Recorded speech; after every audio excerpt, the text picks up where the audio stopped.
ഇന്ന് നമ്മളൊരു ചലഞ്ചായിട്ട് വന്നിരിക്കുന്നത് മാങ്ങ എക്സ്പ്രഷൻ ഇല്ലാതെ കഴിക്കുന്ന ഒരു ചലഞ്ചായിട്ടാണ്. നമ്മൾക്ക് ആര് വിജയിക്കും നോക്കാം.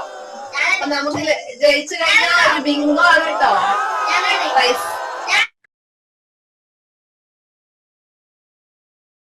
അപ്പൊ നമ്മുടെ ചലഞ്ചിനുള്ള മാങ്ങ ഇതാണ് കേട്ടോ. എല്ലാവരും റെഡി ആയിട്ടിരിക്കുന്നുണ്ട്. ആരാ ഫസ്റ്റ് നോക്കാം? രതീഷ് ചേട്ടനാണ് ഫസ്റ്റ് വന്നിരിക്കുന്നത്. നമുക്ക് നോക്കാം. എന്റെ ശരിയാ, ഇത് എന്തിന്റെ കുഞ്ഞാണോ അതിന് ഒരു മാറ്റമില്ല ദേവി. വീണ്ടും വീണ്ടും കഴിക്കാൻ പഞ്ചാര മിഠായില്ലടാ. അടുത്തത് ഏട്ടനാണ് ചലഞ്ചിന് ഇറങ്ങിയിരിക്കുന്നത്. ഇതൊന്നും എനിക്കൊരു വിഷയമല്ല എന്നാണ്.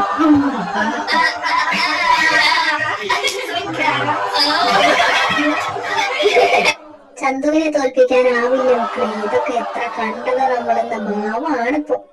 നല്ല പുള്ളിയില മാങ്ങിയിരുന്നു. അപ്പൊ ഒന്നും കൂടി ചെയ്യിപ്പിച്ചു വെറുതെ കാണിക്കാനാണ് വെച്ചിട്ട്. നമുക്കിതൊന്നും ഒരു പുത്തരിയല്ല ഗൈസ്. ഇതൊക്കെ നമ്മൾ എത്ര കണ്ടതാണ്. പുള്ളിയോ മാത്രം എന്താവട്ടെ ഞാനതൊക്കെ നേരിടുന്നുള്ള ലെവലിലാണ്. എന്റെ ശിവനയിൽ കാത്തോളമേ, എങ്ങനെ വന്നാലും ഞാനിത് നേരിടും. ദൈവമേ ശക്തി തരണേ എനിക്ക് കാവിലമ്മേ.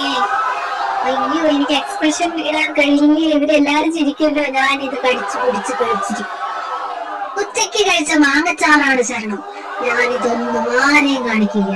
അറിയാത്ത പോലെ ഞാൻ കഴിച്ചിരിക്കും. ഇന്ന് ബിങ്കോ ഞാൻ തന്നെ അടിച്ചെടുക്കും. എനിക്കറിയാം ഇതൊക്കെ എന്ത്. എല്ലാവരും കഴിച്ചാൽ എനിക്കെന്താ കഴിക്കാനൊരു പേടി. ഞാനും കഴിച്ചു.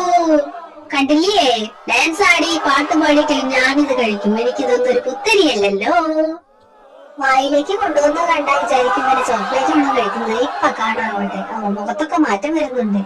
ഞാൻ തടവില്ല. ഇവരിത് കുളമാക്കിയേ അടങ്ങും.